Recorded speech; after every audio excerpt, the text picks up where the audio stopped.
Hello everyone, my name is Clutch, and welcome to Lucifer Mechanics Garage of drag, speed, and styrene customs fabrication. Those gears straight at all. The front wheels never touch the ground, destroying everything that affects, making me rich for my sins. Welcome to the Lucifer's Mechanics Garage.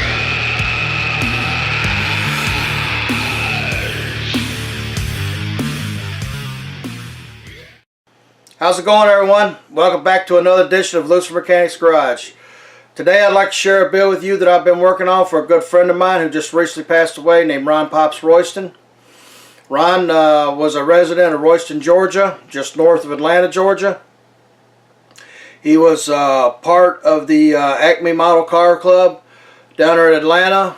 He also ran a small short track for him, and he also ran a just a small resin business that he liked to build, liked to put out his jalopy and skeeter parts. So some of you might know him through there or through his forum, or just part of down at the Atlanta show. And all you guys do the NNL East. It's a 34 bodied sedan that he sent me. He used to send me a lot of his reject parts, like bodies and such, just to do whatever I wanted to with.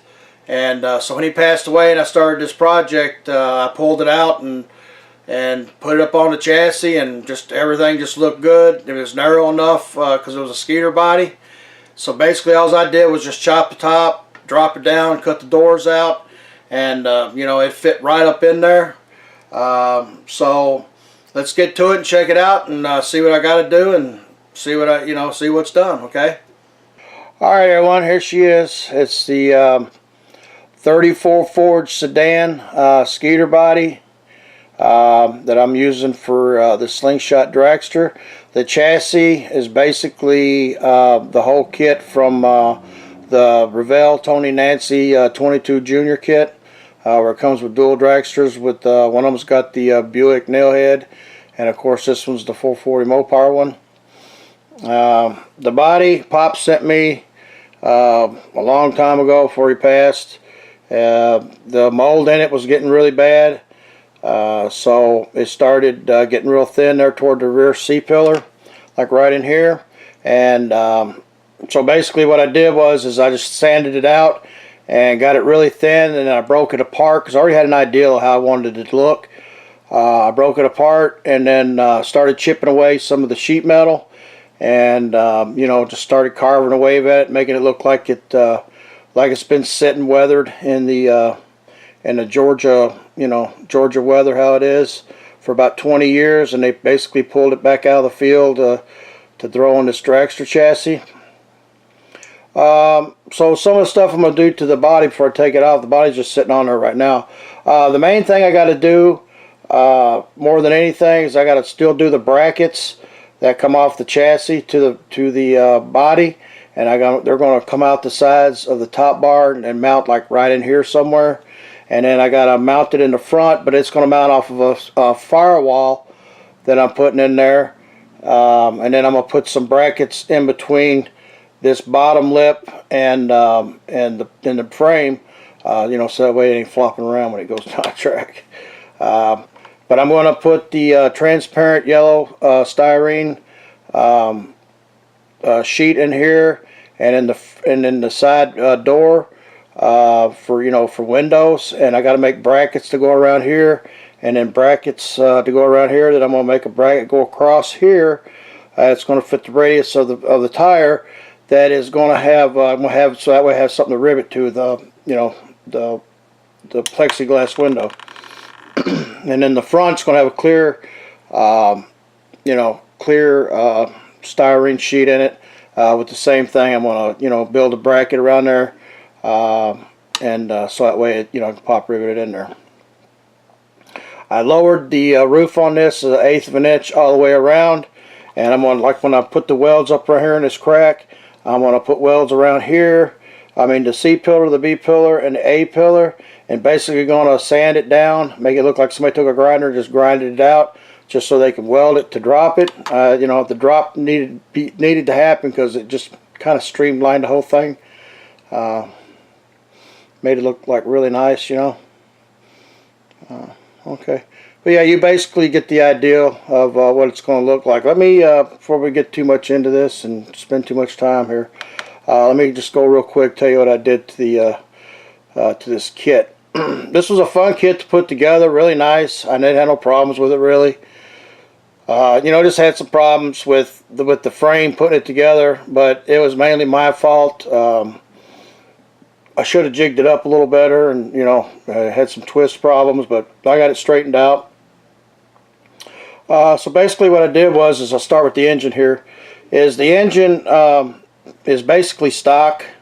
I used the headers, valve covers, you know, the oil pan, you know, the blower, but the barn door injectors I modified. I sanded them all down and had the bunt joints, or had the bunt plugs in there, you know, to fit the A and N fittings in there for the fuel lines.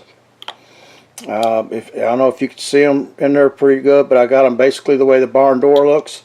I'm going to get more into photo etching, so that way I can do some photo etch next time, and I can run the Enduro signs on there. You know, bring it a little more realism to them. Let me get around here.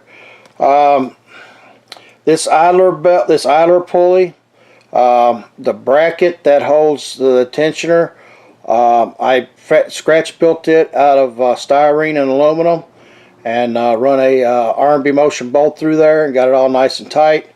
The whole pulley system itself, the whole blower system, is really nice. It's got the ribbed belt on it. It's from Model Car Garage. It's really nice belt setup. The fuel pump, you can see it from here. It's scratch built. I didn't like the stock one. I mean, I really couldn't use it because I run all the lines. So I built it out of styrene and brass tubing, and you know, put the inlets, you know, for it, and then, you know, to go into the K valve. That was all scratch built. I added you know, Protect, the Photo Etch Protect bolts that he's got. The shut-off valve, I used the old style instead of using the one that, you know, the switch that comes around and goes into the cockpit where you do it by handle. It usually comes up off of the, the fuel pump. It's got a return line that goes back, and you know, you switch it on and off from there. But I put the old style on it just because, you know, this right here would be something more that you'd see running like a nostalgia drags. So I did that. I made that out of styrene and brass tubing, because like I said, the kit one just didn't want to work with me, so I had to remake that. The front wheels are basically stock. What I did was I just scuffed them up, you know, real good. Then I de-chromed them and painted them a gloss black. The caps are R&B Motion washers, and then I took brass rod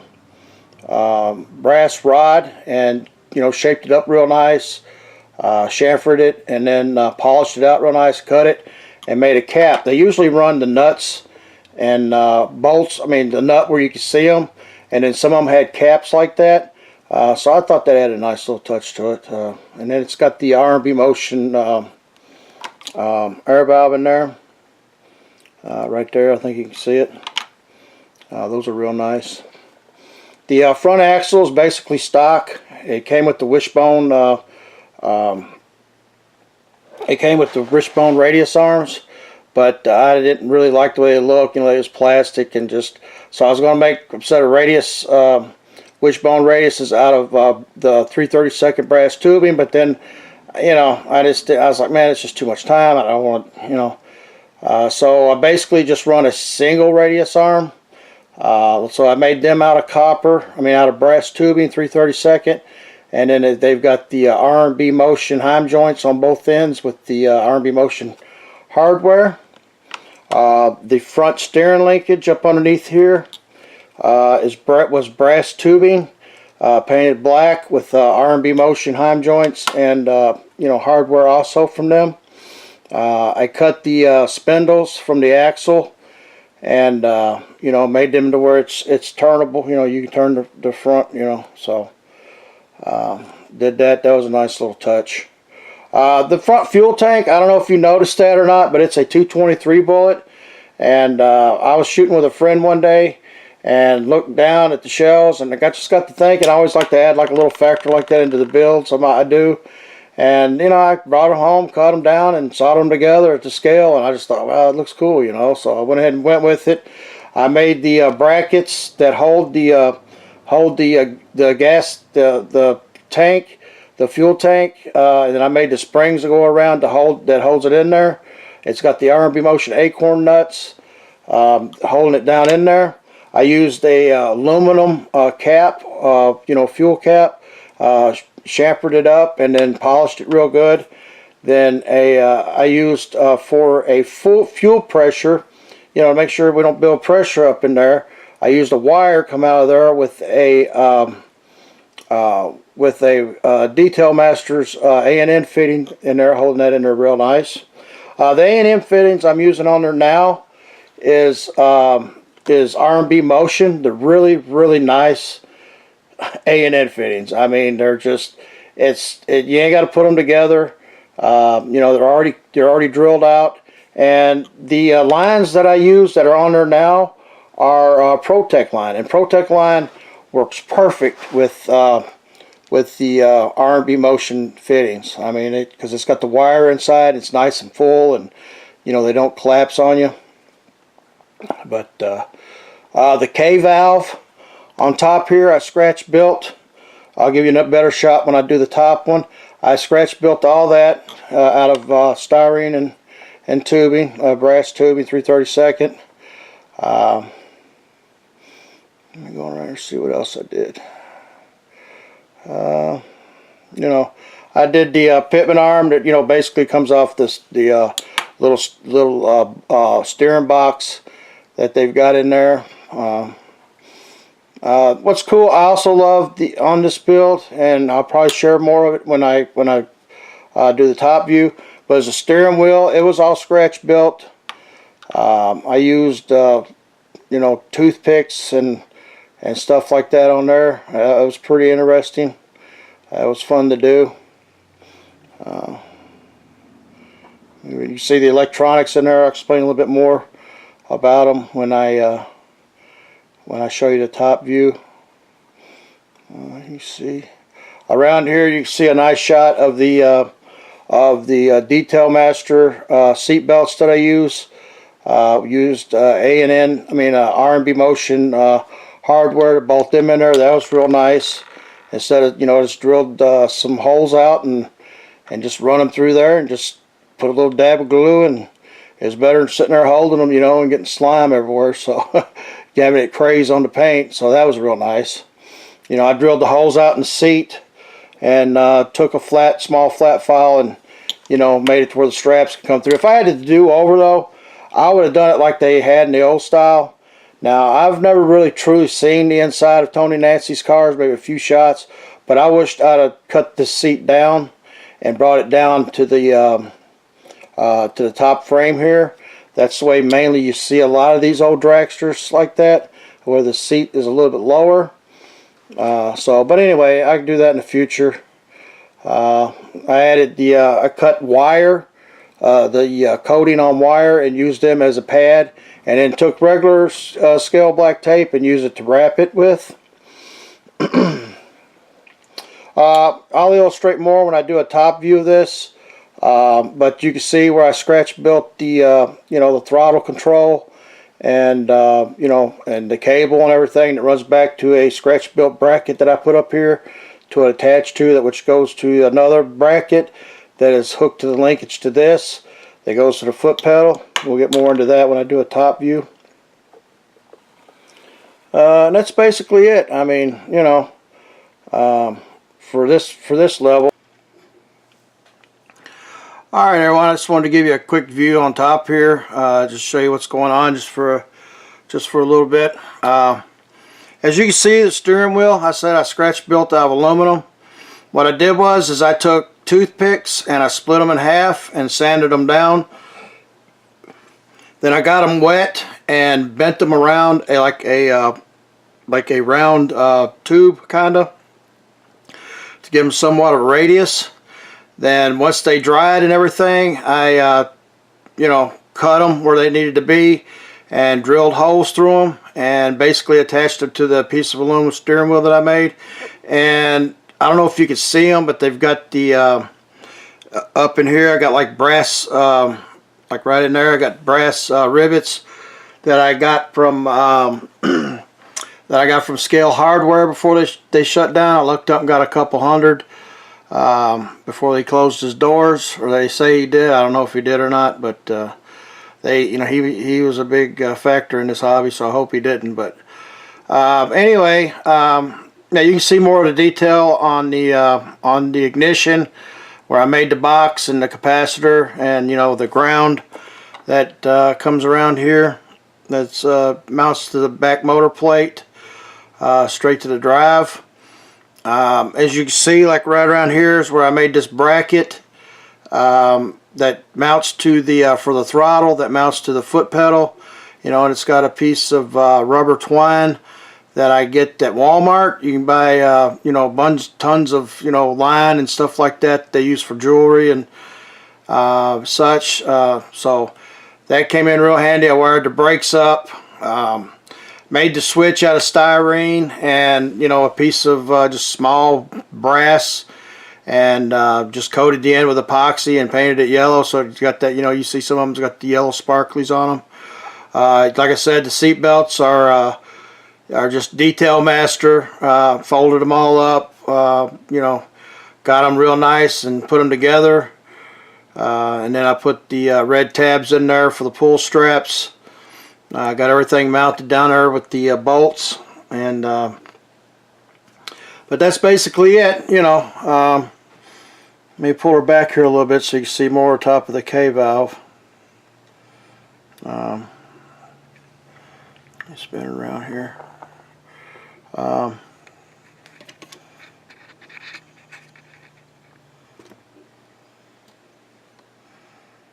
Okay. Right in there. All right. The K valve, like I said, I scratch built out of using copper brass tubing and styrene, and I still got to add a little red cap that comes to it. This is kind of overkill for this build. Usually back in the day they just run one valve come up, and and it just run to one side of for the injectors. But I went ahead and went full bore, put the the fuel block back there and came back, and it's got the lines. So it's kind of overkill, but it's a model, so I just wanted to go over detail on it, and it's got the throttle brackets, here and here. Like I said, all this right here was scratch built out of aluminum, tubing and rod. I see I got a R&B motion bolt going in through there. All that was scratch built. Right here, it's got the R&B motion heim joints with the stainless steel tubing that comes with it. I think it's the smallest size they make. I'm not for sure. I ain't got it in front of me what size or what number it is in case you wanted to use them. But I highly suggest, if you ain't never used R&B motion nuts and bolts, they're pretty nice. It's nice to have that little bit of detail, but they're expensive. The photo etch, the ProTech photo etch, they work just as nice as you can see down here. And the for the blower I used the ProTech photo etch, so I didn't go too crazy on it. I just wanted to give it somewhat of a glance, what it looked like, give it some realism, so yeah, basically there it is in a nutshell. I just kind of want to give you a top shot, but there it is. Hopefully it'll be done here in about another week. Once I get the body done, everything, I won't make such a long video next time. I'll just maybe do a quick flash video and the rest will be pictures. Well, everyone, I hope you enjoyed that little model as much as I did building it, and I'm sure he would appreciate it too. He loved drag racing just as much as he did short track. I got about another half a week, or hopefully by this Friday I'll be back to wrenching again. I almost got everything cleaned up and put away. So I got this project to finish, and I got a few more that I'm working on, and plus I'm going to start on a few other projects. I'm wanting to build the Atlanta show this year. The theme is tuners and, or not Jap car or tuners or something, I don't know, and Harley Davidsons. So I'm thinking about putting together a 1/16 scale drag bike that I've been, I don't know, thinking about, because I'm thinking about going to the show. It's been a long time since I've been to Atlanta show. So we'll see. We'll pull something out next week and start working on it. But until then, love your families, and thanks for watching, and I'll see you next time.